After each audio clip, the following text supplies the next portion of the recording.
मैं हारा थका बेबस सा आज ऑफिस से घर आया ही था कि मेरी नज़र सामने किचन वाले मेरी पत्नी पर पड़ी।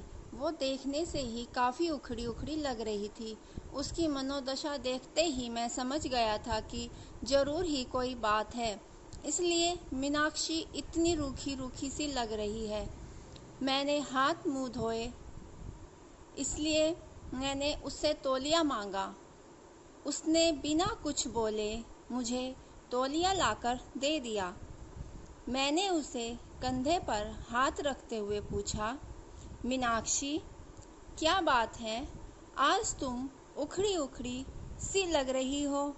तो उसने मुझे खा जाने वाली नज़रों से देखा और भड़कते हुए बोली, आपको क्या, फिर चाहे बेटी ट्यूशन से फीस न देने की वजह से बेइज्जत हो, या फिर बेटे पर स्कूल ड्रेस के जूते न होने की वजह से उसके स्कूल की फुटबॉल टीम में खेलने से मना कर दिया जाए।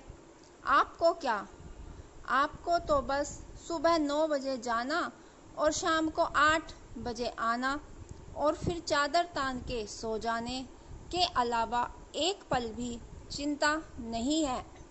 और न मेरा कोई ख्याल।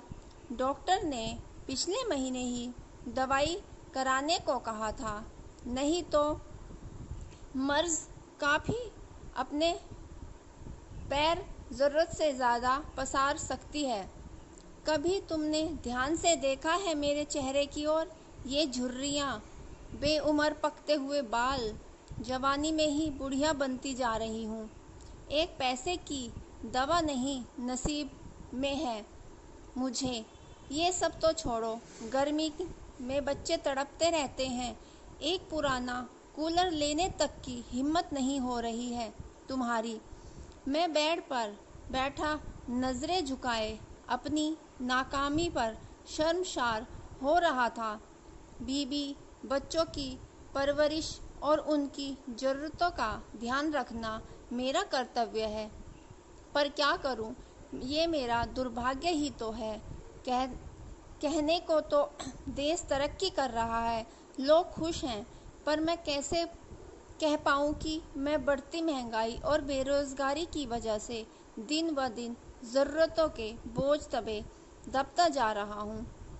बिजली के बिल से लेकर घर के राशन पानी तक की कीमतें आसमान छू रही हैं और पगार बढ़ाने के नाम पर दफ्तर में धमकी दी जाती है।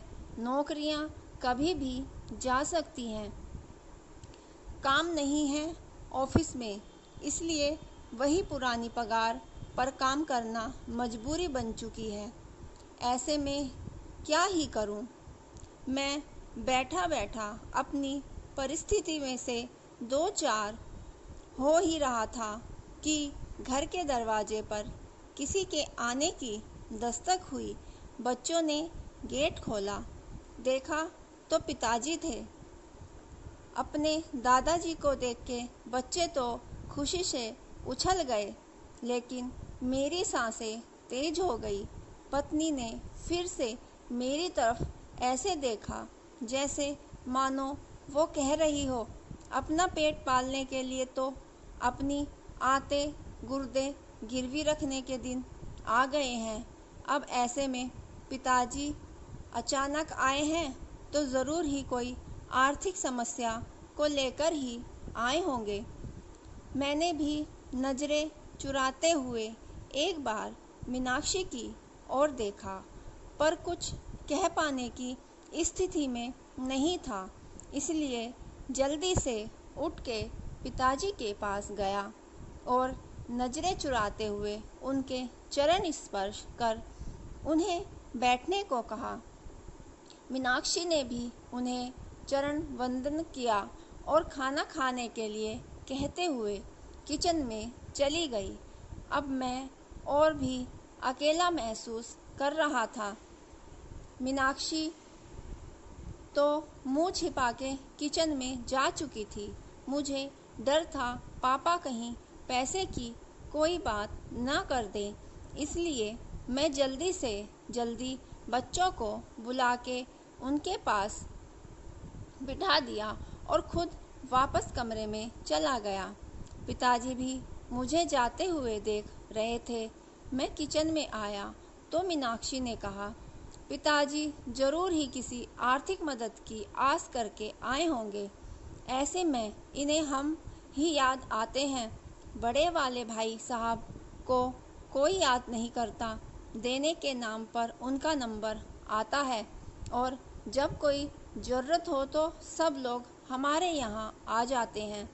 वैसे तो ये शब्द मीनाक्षी कभी नहीं बोलती, पर इस बार उसके घर की तंगहाली इस लेवल पर थी कि उसे मरने के लिए अगर जहर खरीदना हो तो उसके लिए भी पैसों का इंतज़ाम ना के बराबर ही था।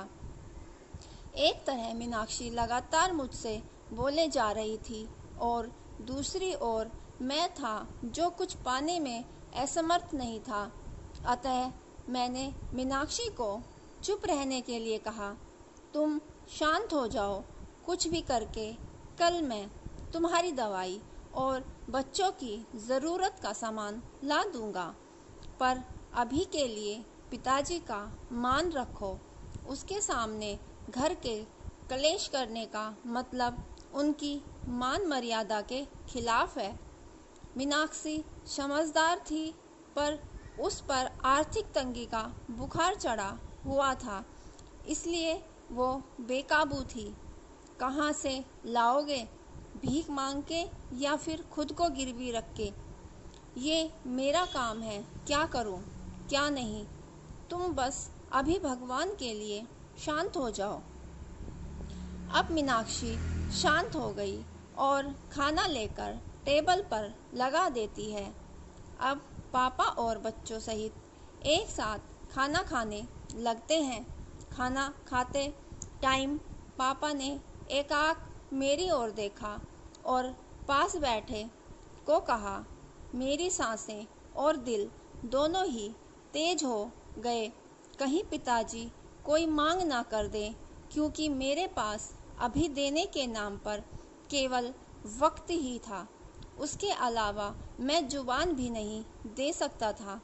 पिताजी बोले, देखो अभी काम जोर चल रहा है, खेती का काम बहुत है, इसलिए अभी की ही गाड़ी से वापस जाना पड़ेगा। मैं यहाँ रुक नहीं सकता हूँ। तुम्हारी माँ बहुत चिंता कर रही थी। पिछले कुछ महीनों से तुम फ़ोन और बात बहुत कम कर रहे हो, और ऐसा तुम तभी करते हो जब तुम किसी परेशानी में होते हो। ये तुम्हारी बचपन की आदत है, इसलिए माँ के जोर और मुझे मुन्ना और मुन्नी की याद सता रही थी, इसलिए मैं आ गया। यहाँ तक तो ठीक था। अब मैं अवाक बैठा था कि अब पापा क्या कहने वाले हैं। मैंने एक नज़र मीनाक्षी को देखा तो वो किचन की चौखट पकड़े पापा की आड़ किए हुए खड़ी थी और पापा आगे क्या कहने वाले हैं ये जानने के लिए उत्सुक हो रही थी। लेकिन आगे पापा ने अभी कुछ नहीं, बस खाना निपटाया और मुंह हाथ धोए। अब पापा ने अपने कुर्ते की जेब में हाथ डाला और एक नोटों की गड्डी निकाली और मेरी ओर बढ़ा दी। ये देखकर मैं अवाक और सकते में आ गया। एक पल के लिए मैं स्तंभ और निशब्द ही खड़ा रहा। पिताजी ने कहा, अरे पकड़ो भी भाई, अब इतने बड़े भी नहीं हो गए हो कि हमारी दी हुई आशीर्वाद को ग्रहण ना कर सको। वैसे भी इस बार फसल अच्छी हो गई थी, इसलिए कोई दिक्कत नहीं आई। अब उन्होंने मीनाक्षी की ओर इशारा करते हुए कहा, बहू का और बच्चों का अच्छे से ध्यान रखो।